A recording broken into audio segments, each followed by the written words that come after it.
반갑습니다. 11월 18일 월요일 큐티 스케치 시간입니다. 오늘 본문은 요한계시록 1장 1절부터 8절까지의 말씀입니다.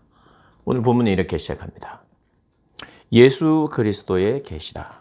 이는 하나님이 그에게 주사 반드시 속히 일어날 일들을 그 종들에게 보이시려고 그의 천사를 그 종 요한에게 보내어 알게 하신 것이라.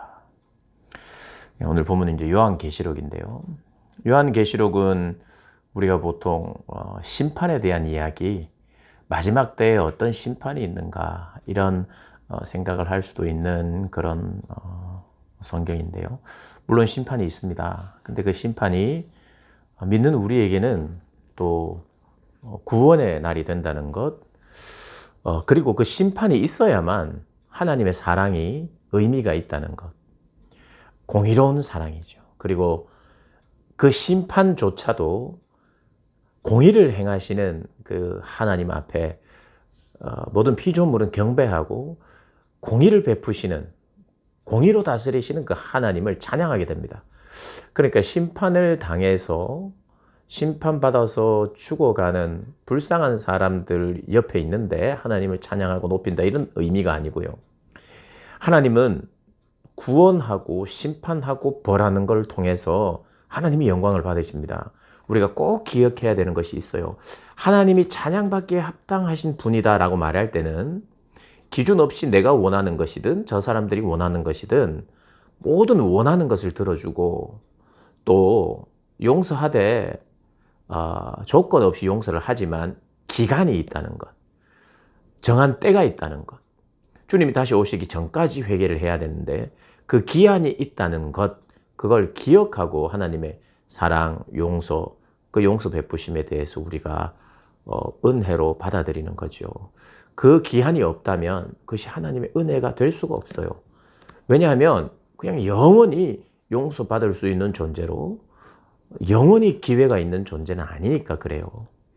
그러니까 믿는 자들, 특별히 정말 믿어서 믿는 것 때문에 핍박을 당하고 믿는 것 때문에 죽임을 당한 자들, 그 자들이 옳다는 것을 하나님은 어떤 방식으로 알려주시냐 하면 그들의 눈물을 닦아주는 방식으로 너희가 옳았다. 그리고 너희를 대적하고 또 죄 가운데 있었던 사람이 틀렸다. 라는 것을 통해서 우리의 눈물을 닦아주는 거예요. 너는 무죄다. 저들이 죄인. 저들에게 죄가 있다. 저들에게 유죄 판결을 하는 게 그게 바로 우리에게 위로가 되는 거예요. 그러니까 공의의 차원에서 우리의 구원을 생각하지 않으면 사실은 성경은 우리에게 필요 없는 책입니다. 사랑하는 여러분, 여러분들이 혹시 위로가 필요하세요? 소망이 필요하십니까? 구원이 필요하십니까? 이 땅에 온갖 좋은 것 필요하십니까? 그것이 어떻게 우리에게 주어지는가?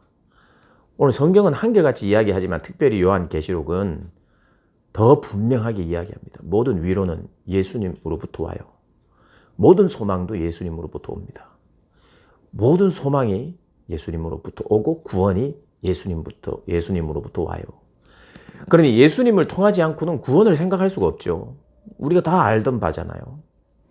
그리고 우리의 유일한 소망이 오늘도 내일도 유일한 소망이 변함없으신 주님의 은혜예요. 주님이세요. 그리고 참된 위로도 주님이 나서 주셔야 위로가 되는 거예요. 내가 잘못했는데 내가 울고 있을 때 괜찮다 하면서 눈물을 닦아준 건 참된 위로는 아니죠. 물론 우리가 실수했을 때 누구나 실수할 수도 있고 또 누구나 잘못할 수도 있어요. 다시 하면 된다라고 하는 차원에서 다시 할 때 제대로 해야 된다, 잘해야 된다라고 하는 그런 측면에서 괜찮다, 그렇게 이야기는 할 수 있어요. 그러나 범죄한 사실이 괜찮은 건 아니에요. 하나님 앞에서 그렇습니다. 범죄한 사실이 괜찮은 게 아니라 범죄한 우리를 용서하신 하나님의 은혜가 있기 때문에 괜찮은 거예요. 그래서 하나님 앞에서만 괜찮은 거예요. 어떤 면에서. 왜냐하면 하나님이 그 값을 치르시고 대신하셨으니까. 다른 사람들에게는 괜찮은 게 아니에요. 내가 피해를 입히면. 그러나 믿는 자들에게는 괜찮다 말할 수 있는 거예요. 믿는 자들은 저 사람이 나에게 해를 끼쳤어요. 그러나 내가 주님의 은혜를 알고 용서하기 때문에 내가 괜찮다고 말할 수 있는 거예요. 그러니까 괜찮다고 말할 수 있는 것도 예수님 때문에, 그리고 내가 하나님 앞에 괜찮다는 말을 들을 수 있는 것도 예수님 때문에, 그 행위 자체는 괜찮지 않아요. 우리 죄는 괜찮지 않습니다. 우리 죄는 우리를 망가뜨리고 남도 망가뜨려요. 절대로 괜찮은 게 아니에요. 그러나 그것을 용서하시고 상쇄시키시고 없애시는 분이 계시기 때문에 괜찮은 거예요.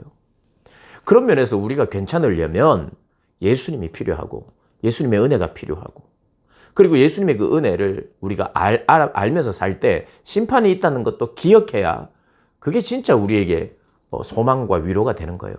요한계시록은 철저히 고통당하는 그리스도인들에게, 죽임당하고 순교당한 그리스도인들에게 심판은 있다를 이야기하는 겁니다.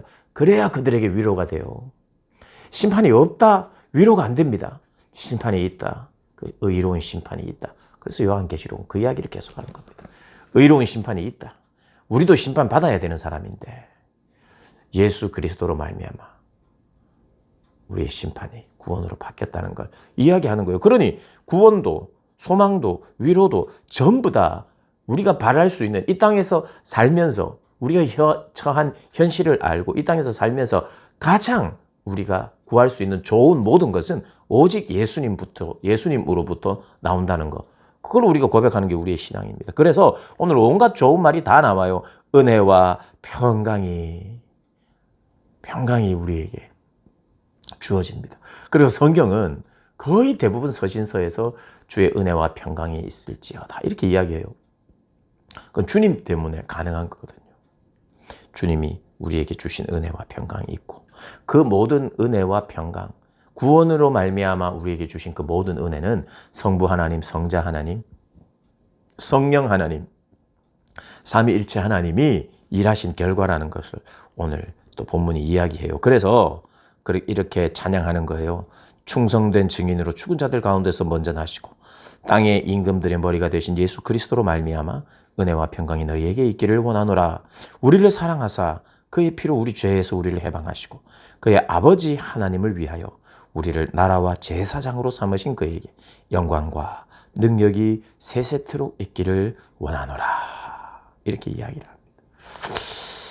주님이 오시면요, 모든 열방들이 그로 말미암아, 모든 족속들이 그로 말미암아 애곡한대요.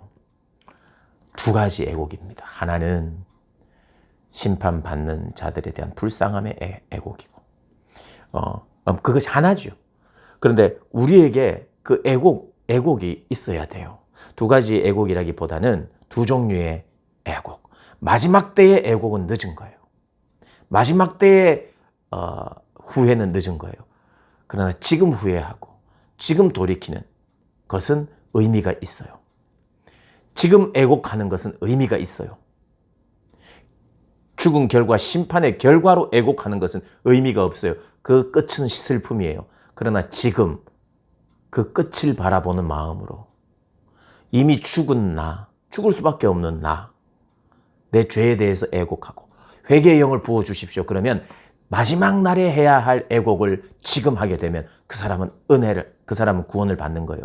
마지막 때에 내가 해야 할 애곡을 지금 하는 거예요. 무엇을 통해서? 성령 하나님의 내주하심으로 말미암아, 회개의 영을 불어넣어 주심으로 말미암아 내 죄에 대해서 진심으로 고백하게 되고 깨닫고 돌아올 때 우리는 내 죄 때문에 애곡하고 죄송해서 애곡하고, 또 한편으로는 주님이 은혜를 베풀어 주셔서 감사하는 그 눈물이 있는 것이 회개죠.